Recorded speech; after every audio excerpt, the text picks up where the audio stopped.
Thank you. So I'm here to talk to you about being rebels at work.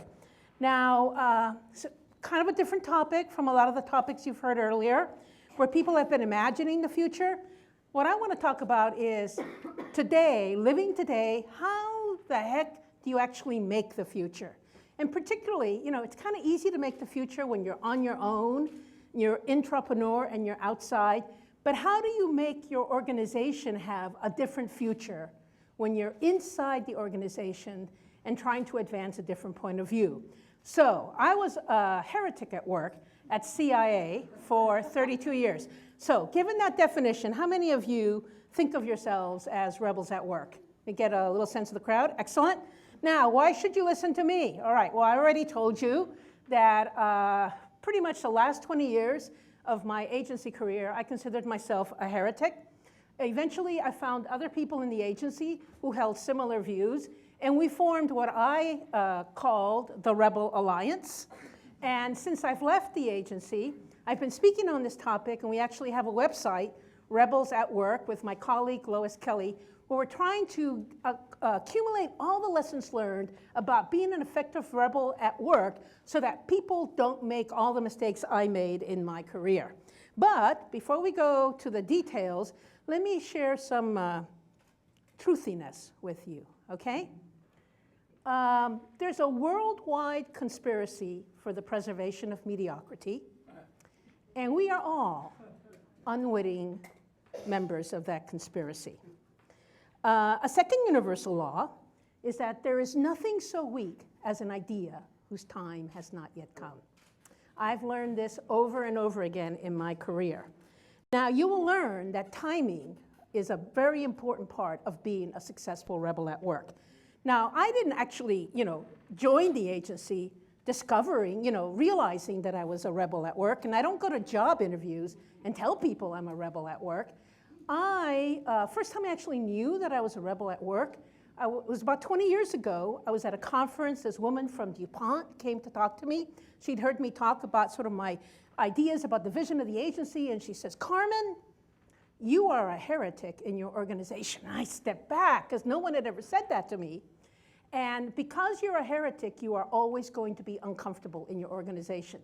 And this is what she told me that was really important. She said, I think of her to this day as a guardian angel. She says, you are going to have to learn to feel okay with that feeling of discomfort. And it's not enough to learn to feel okay. You're going to have to learn to love that feeling of discomfort. Because when you feel that feeling of discomfort in your organization, that means that you're actually acting and behaving true to your convictions. So now, for my first piece of advice, and I realize the way this is set, you may not all see it. So it says, master the bureaucratic landscape and befriend the bureaucratic black belt. What are you telling me, Carmen? Okay, I know most rebels at work don't want to have anything to do with bureaucracy. They see the bureaucrats as their enemy. But really what you need to do to be an effective rebel at work, to really make change happen and the future happen, is you have to learn how the bureaucracy works almost as well as they know how it works. And one of the best ways to do that is to befriend a bureaucratic black belt. Now, this is tough advice, and a lot of you won't be able to do this. I certainly wasn't. But one of the things you need to do, if you can, particularly if you're early in your career, you need to take a job, like a chief of staff or an executive officer. All organizations call it different, something different, where you actually go inside. You become a mole. You learn how You learn how the bureaucracy works. If you're in the government, you learn where all the end-of-year money is squirreled away. And then when you get out, you will really be much more effective at making your change agenda a reality.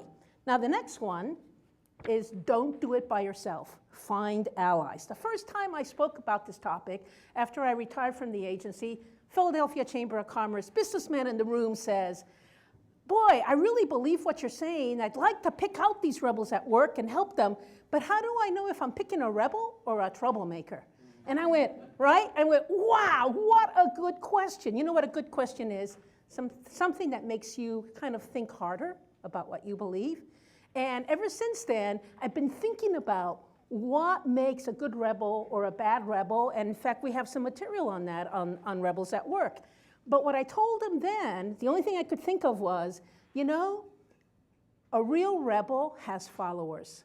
Because people in the organization, right, they know the ones who are bullshitting, and they know the ones who really mean well. And so if it's a loner, more likely, if he's a loner, more likely to be a troublemaker. If she, you know, she has followers, more likely to be a real rebel. All right, here's my, no, that one's all the way at the bottom. Don't break rules, change rules. Now I know you get self-righteous, you're in a bureaucracy, the rules are stupid, right? The good thing about bureaucracies is they make so many rules, they have trouble keeping track of them, but still, the rules are stupid, and you decide just to break them, right?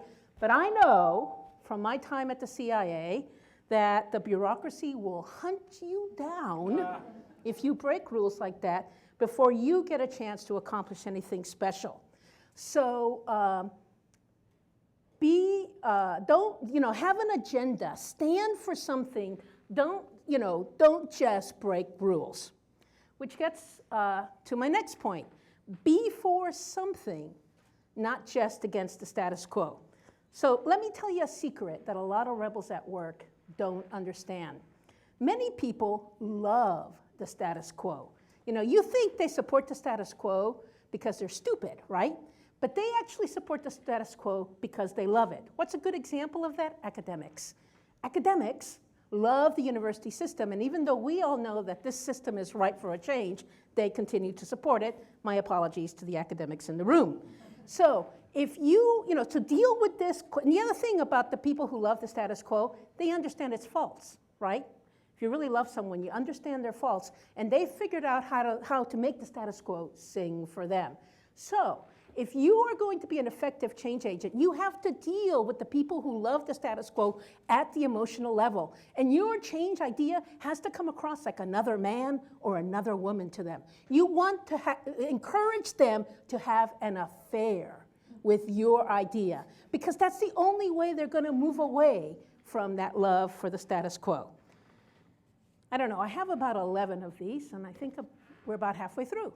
So, this says, don't talk at people, don't froth at the mouth like I'm doing now. Don't bore people with your ideas. I see this a lot in organizations. The people with the change agenda who want to make the future happen, they become so boring, they're obsessed with it. They become policy wonks. They stop talking about emotional issues. You know how you know this is happening to you? People will stop having lunch with you, right? Right? You're sitting at the table, and people just keep walking. So, you know, take a vacation from your ideas every once in a while, and always remember to connect with people in terms of their emotional values. The next one, don't go all in the first time management puts together a working group to look for the way forward. Now, I learned in my government career the definition of a working group, which is a group that does no work. It's so cheap, isn't it? All right. So I joined those working groups early on, and here I was full of ideas. I told them everything I believed in. What's likely to happen if it's the first time the organization has done it is 9 months later, the organization pulls the plug. And there you are, naked. That's the day you were born. When I was part of that first working group, there was a woman on this group, another member, a bureaucratic black belt, I later realized, who told me, Carmen, you have a bright career at the agency, and you need to stop telling people exactly what you think, or you're going to ruin it. And I was like stunned, you know. I thought the whole purpose of me being in the organization was to offer them my very best ideas. But you need to have a strategy about this. And definitely the first time it happens, be very cautious. If you're a Star Wars fan, it's like an Admiral Akbar moment. You know, the reptilian creature in whatever that third one is called, and he goes, it's a trap, right? Well, that's what that first attempt at real change is in the organization you're working for. All right. Now that we're speaking of Star Wars, you gotta avoid the dark side. And this is pretty self-explanatory. Don't become cynical and negative. you need to learn what your own give-up line is. So your give-up line is you're a rebel at work, you're trying to make things happen, and you go, like I would do, you would run into frustrations, and I would go, I don't care anymore. And I hear myself say that, I don't care anymore, I don't care anymore. You need to hear that give-up line. When you say it, at that moment, you need to take some rest and relaxation, right? And you just have to not succumb to that cynical and negative emotions. Because what happens to rebels at work, you know, if you're a corporate person and you make a mistake, they'll probably promote you. But if you're, right? But if you're a rebel at work and you step over the line just once, you know what? It's probably over for you.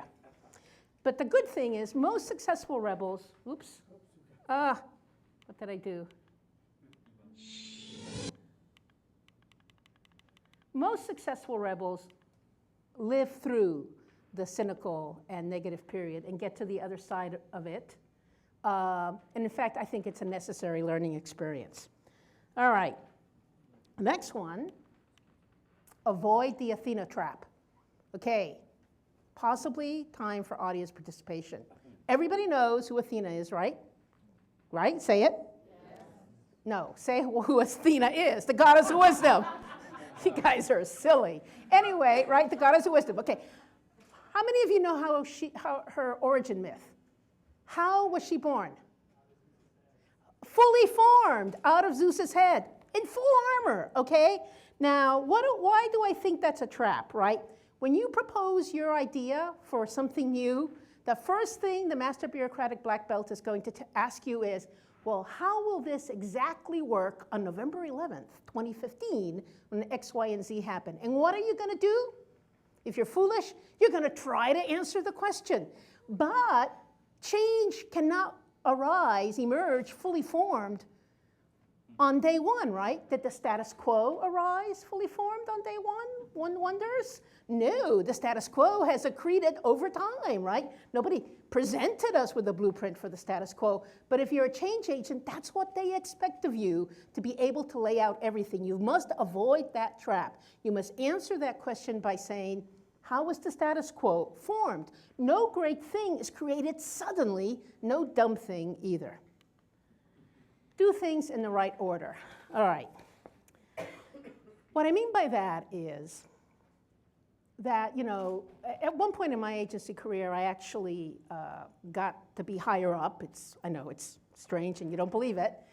And of course, I told everyone, this is my vision, this is what I think analysis should be. And I gave those talks before I had any idea of what I was actually going to do. By giving that visionary talk first, what had I done? I had alerted all the passive aggressives in the organization, right, as to what my intentions were before I had befriended the bureaucratic black belts and before I had assembled a group of allies. So, you know, in the military, they talk, they use the phrase preparing the battlefield for this idea. So think about the order that you're going to do things, sequence correctly, and be very disciplined about it. Now this one here, accepting the inevitability of conflict, is really important. You don't want to invite conflict, right? But you don't want to avoid it either. You need to be prepared to meet it head on. A lot of organizations, you've heard this, say, oh, we make decisions by consensus. What a bunch of crap. Consensus, right? Okay, consensus is a way to avoid making a decision.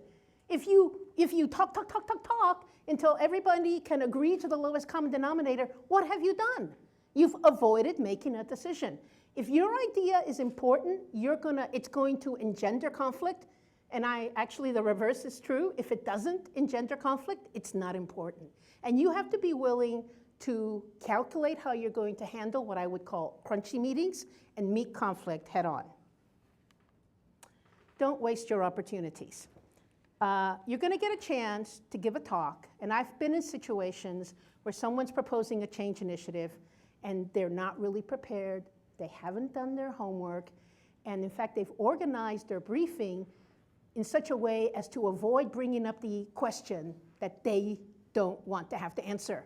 And I used to view those kinds of briefings when I was, you know, in a senior position as kind of a tasty afternoon snack, right? or I would trap them into the corner and then ask the question.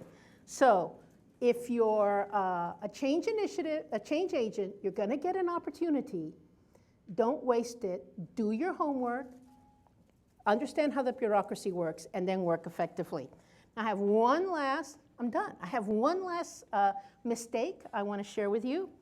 And that is, you know, once you're smart and you get your ducks in order and you know what you believe in and you have a conviction for it, the worst mistake is if you fail to speak up about what you believe. Now, did you write them all down? Good, I'm done. Thank you very much.